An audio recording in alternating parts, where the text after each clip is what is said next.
Hey, what's up? Bonafide Hustler here. We're opening up another reselling slash thrift vlog. Just sold something, made some money. Let's get this thing started.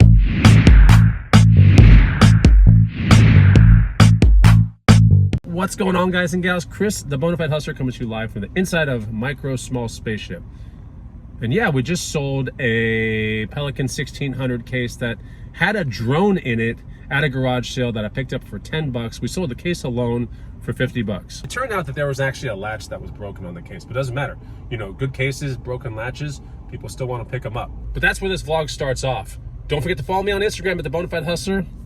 Get this free money making guide right here. First link down below. It'll teach you some items that you can buy that are used. And these items you can find at garage sales and thrift stores. I'm outside of a Salvation Army. I'm about to go in because I have to do a booth drop, which is 1 mile away from here. So my antique booth, we're gonna have a look at it today. But I'm gonna drop off some items that are all like sitting back here. There's a Salvation Army, duh, like why not stop by it? And then while I'm doing this, my girlfriend is picking up a $50 Cannondale bike that she found on her own. She found the listing on her own, everything. And so she's gonna go pick it up, put it on her new bike rack, or her new to her bike rack. It's a $50 Cannondale hybrid that she thinks she can resell for $250 or so. So the Bikes to Bucks can definitely be taught to other people, and she really enjoys flipping bikes. But I'm gonna get into this thrift store and we can see what we can find anything. I don't believe I will, but I'm gonna try hard.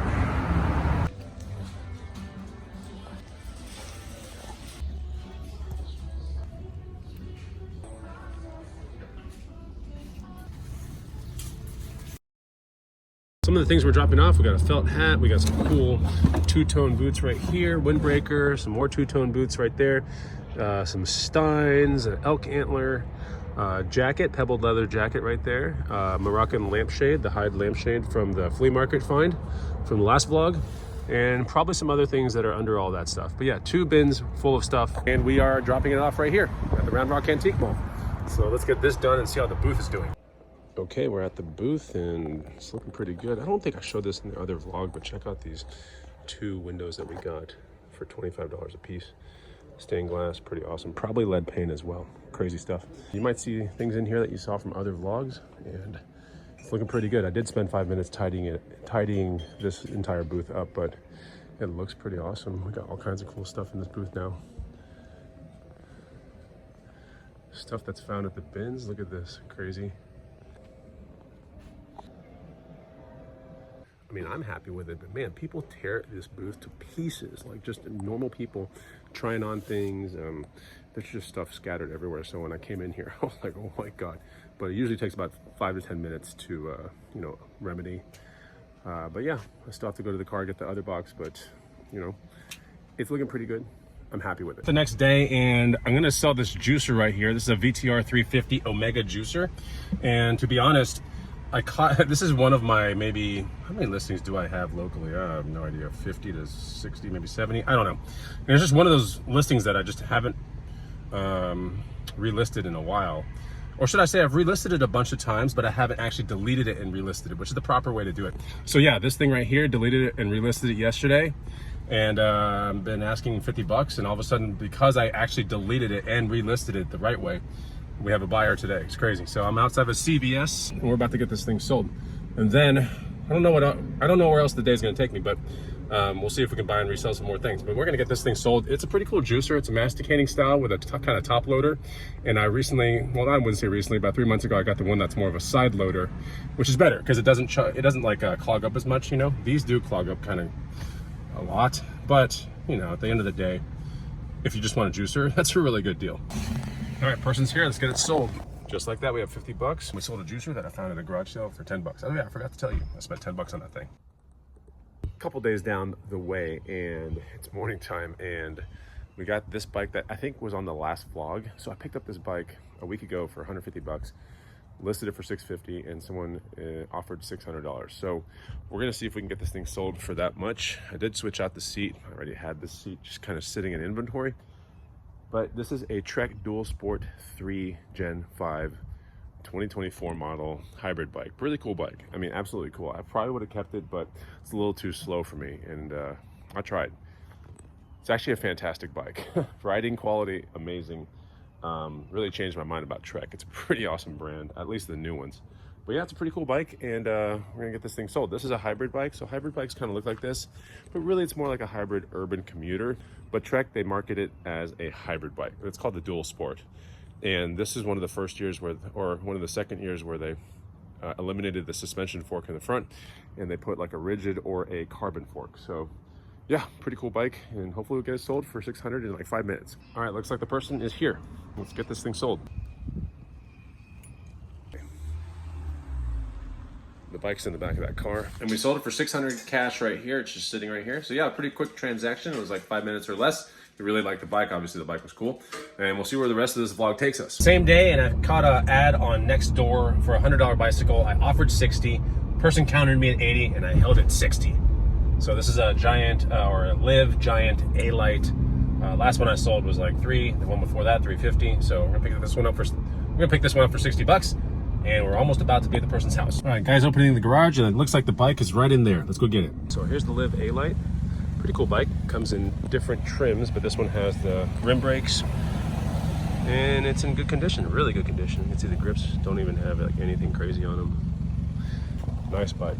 This should resell between $300 and $350. That was a cool bike.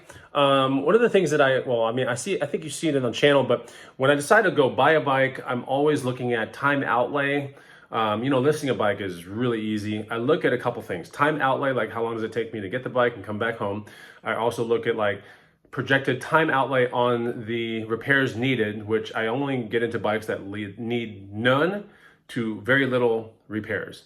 So that could be as simple as switching a seat out, cleaning a frame or something like that, maybe replacing a tube, but like very basic stuff. So I look at time outlay, I look at, repair outlay, and then I look at viability of like the market sell and everything like that.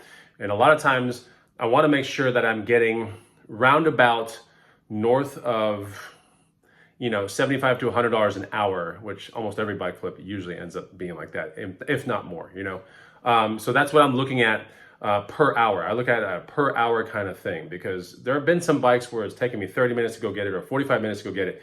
45 minutes back. That's an hour and 30 minutes of my valuable time right there. So I better be making, $300 to $500 profit on said bike, for example.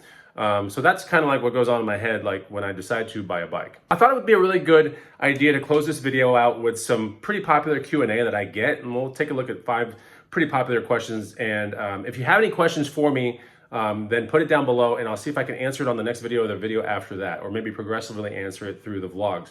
But we're gonna go with the very number one question, and that is, do I still talk to Steve Raikin or Eric the College Picker? And the answer is yes. Every now and then we text each other, we'll call, things like that. And if for those that are watching this channel that may not know who those people are, well, they're my business partners on the Green Room Project, which was a great 5 to 6 year kind of like run that we had back in like 2015 all the way up to about 2021 or so, the Green Room, or maybe 2014 to 2020. I think that's what it was. Anyway, it was a really fun reselling group that we had started up. It was Young, it was College Picker, it was Steve Raikin, and there was like a brief stint where Cody Hawk was in there. So to answer the question properly, yes, I do still keep in touch with those 2 people here and there. And they're great people. It's just like the Green Room. We all evolved in a different direction, if that makes sense. Second question I get a lot is, do I get mistaken for that other guy, Aquaman? Or do I get called Aquaman a lot? And the truth is, yes, I get called Aquaman about 2 to maybe 4 times a day, like on average. If I go out at nighttime with my girlfriend, I'd get called Aquaman 10 to 20 times. It kind of irritates her a little bit when that happens, but it's just one of those things that comes with the long hair, maybe being, part Asian, whatever. So yeah, that's the answer to that question. Another question I get is, what are the best boots to resell? And they're talking about Western boots typically when I see this question. My answer to that are brands like Lucchese, Tony Lama, Justin, Heritage, Corral, Tecovas, Larry Mahans. So yeah, those are great brands that you want to look for. You obviously want to look for more two-tone boots, and you also want to look for exotic type materials used. That usually is the recipe to reselling a boot for a really good profit. Another question I get is, where's that other girl from the previous videos way back in the day? Was that his wife or a girlfriend? I can't keep up with this dude's girlfriends. He seems to have a different person all the time. So I have a girlfriend now for 4 years. We call her Thrifty Z here on this channel, but before that, for 11 years, I did have a wife, whose name was Whitney, and she was on many vlogs and many things, and she was at all the green room hangouts. And yeah, so our marriage, we came to an end. We had the whole amicable divorce thing, which was nice. And she's a great individual. And that back in 2020 we split, and the end of 2020 is when I met my current girlfriend now. But if you're wondering like who's the new girl, and maybe you've gone away from the channel for 3 or 4 years and you come back and you're like, I don't recognize this person. Well, that's the new girlfriend. So anyway, so that's the answer to that question. I get that question kind of, here and there, but it seems to be a pretty prominent question. Last question, and then we'll get to other questions in other vlogs. But last question I get is why bikes a lot? And bikes are great, first of all, because learning something that is extremely active, that keeps you moving, I think is great to be good at, right? So there's some people out there that are really good at clothing. Well, that's great. You wear clothing, that's cool, and you can make fashion, statements, whatever.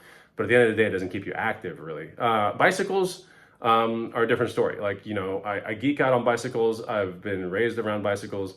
And so naturally, I got good at reselling bicycles, but it's also a great thing because I own bicycles that are cool, that are all from buying and reselling kind of things. And I love it. It keeps me active. It keeps me feeling free. It's a great way to like not put a whole lot of stress on your joints and stuff like that. So I love bicycles, and to resell bicycles, that's the answer to the question. Why bicycles? It's for many reasons, but they're very profitable if you know what to buy. I have 2 guides on that. And they're a lot of fun to resell. There are no returns. You're making somebody on the other end pretty happy because you're opening up, being active to that person too. They're just like, they're kind of like video games. They're very competitive in a sense. So like, it's fun when you score a good one at a garage sale early in the morning. Because as you know, like you're never going to find video games at a garage sale unless it's a reseller garage sale at 10 or 11 o'clock. It just doesn't happen like that. It's almost always the first thing to go in the morning. So I think the same thing goes for bicycles and stuff like that. It's a really uber hyper competitive thing that is just really fun to resell. All right, so that's the vlog, and I hope you enjoyed it. Put a comment down below. I try to get to all my comments on day 1. But I really enjoy you guys tuning in. And that's a weird kind of vlog. It started with some, some reselling stuff, and then we ended with some Q&A. But hey, this is what it is, and I'll see you on the next one. Take it easy. Goodbye.